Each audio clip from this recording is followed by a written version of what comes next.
Hey everybody, in today's episode, I want to get back to basics. So it's been a while since I've talked about your beta. And your beta is actually the very first iteration of your digital experience that you are creating for your customers. And think of it like a prototype or MVP. So when you think about like a physical product, right? So you've invented some physical product.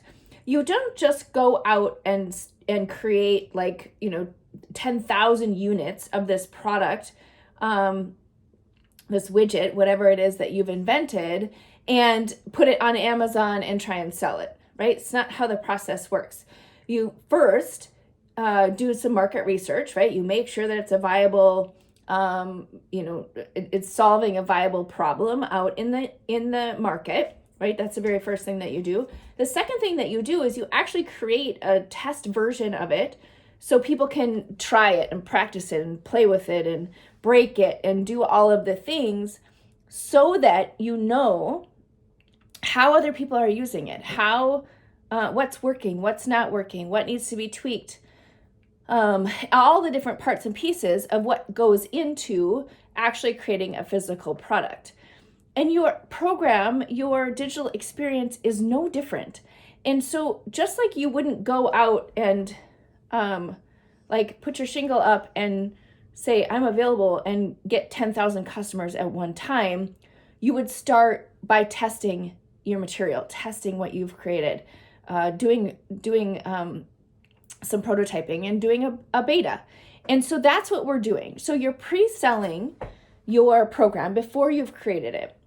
And when you're doing your beta program, what you're trying to do is you're testing your signature framework. You're testing the methodology that you've come up with that will help people get results, right? Because remember, you've chosen your avatar, you've chosen who you want to work with, you've found a viable problem in the market that you can solve.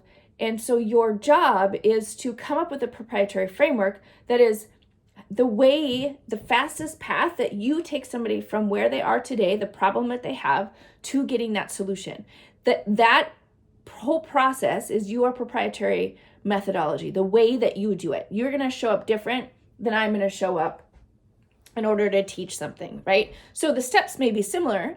They may be called something different, but they may be similar. But the way that you and I are going to do it is different because of our unique take on our expertise.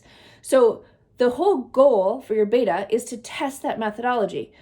Where do you need to add something? Where do you need to take something out? Where do you need to switch it around? How do you add more interactivity? How do you get people engaged? When are they asking questions? When are they getting stuck? What's happening throughout the process? That is your beta, and that is the very first thing that you need to do is to test your program. So often I have people come to me and they're like, oh, I created a bunch of videos. I just need them in a platform, and then I'm gonna throw ads at the program and I'm gonna sell it. It's gonna be great. And I'm like, well, wait a minute. You're missing the testing phase because you don't know what's gonna work. You don't know what's gonna sell. You don't know what questions people are gonna have or where they're gonna get stuck or where all of the issues that are gonna come up as you go through the process. And so when we're working with our clients, this is a very first thing that we do in order to test your framework. And so when you're doing your beta, the goal is to not go out and sell to the masses and have a bunch of random people in your beta. The goal is to test it, right? So just like you would, if you had a prototype of a physical product, you would invite people in and kind of watch how they're going through it or what questions they're having or what's happening as they're doing that. You're observing and you're watching and you're seeing what they're doing. That you don't want to have 100 people in the room at one time because you can't get that experience, right? Unless you had a huge team of people who each had a little segment of people. You want the representative group of your ideal clients to be a part of it.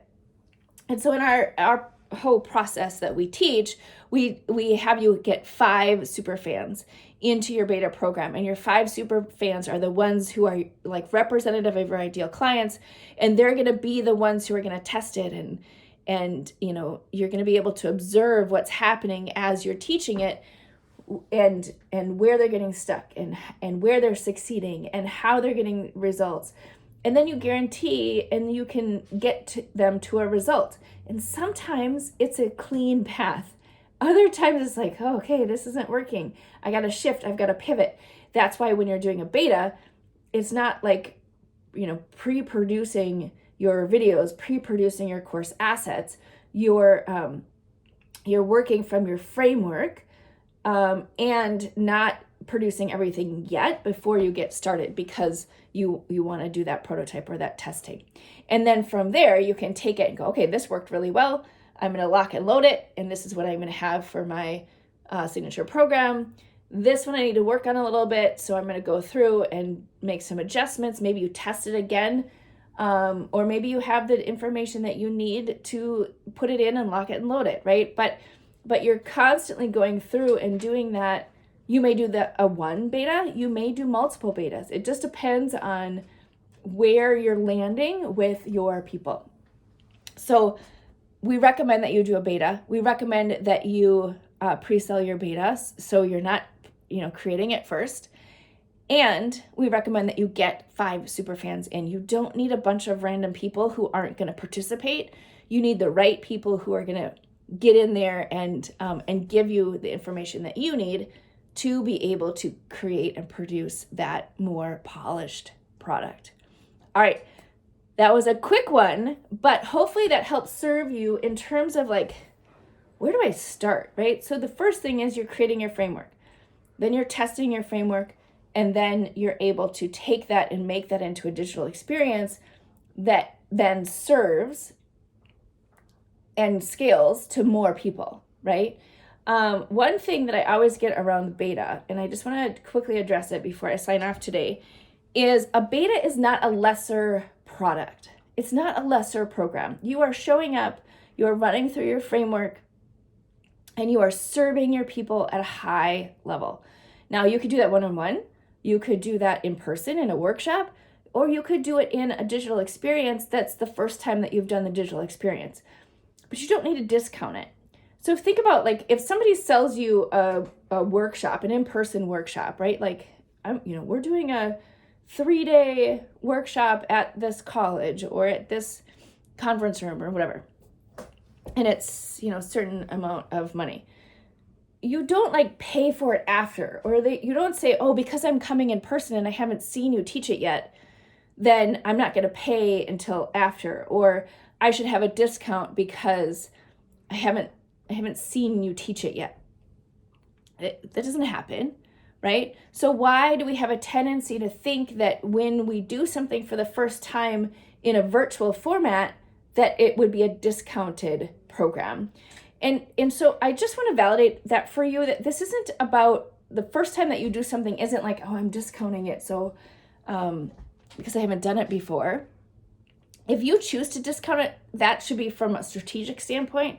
It shouldn't just be like, I'm going to get people in and I have to tell them it's my first time doing it, so therefore I should discount it.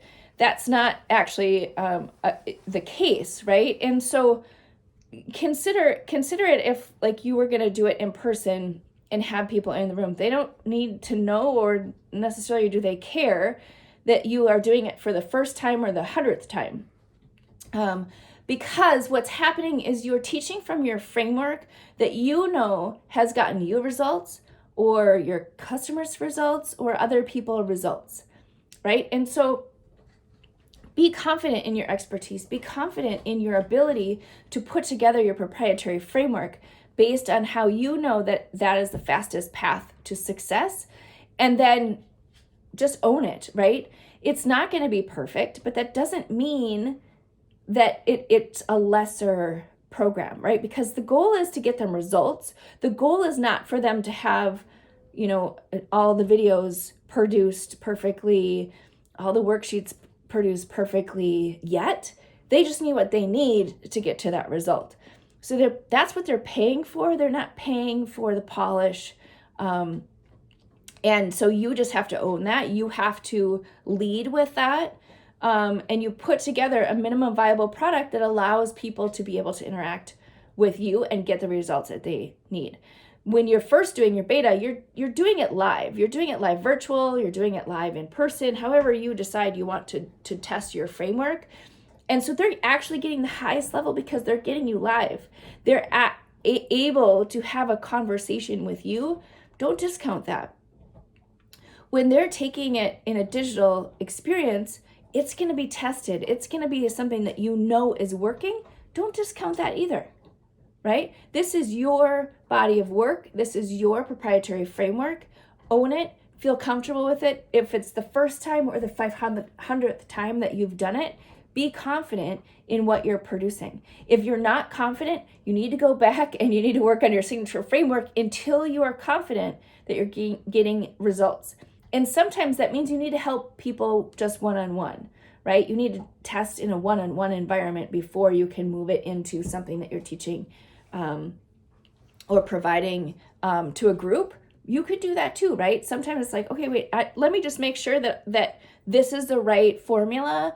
Can I go through this in your business? Can I help? Can I test this? Can I look at how this would work? Do that, right? Do that until you feel confident that the framework is correct. But don't get hung up on the assets and all the things that need to be created and all the things need to be perfect. In your beta, you have plenty of time for that once you've tested that step in the framework, and then you're able to lock and load it into a digital experience. So again, hopefully this serves you. Let me know if you have any questions about the beta and why and how and all the parts and pieces of it. Happy to answer those for you as you go in and start testing your proprietary framework. All right, there you go. Have a great day.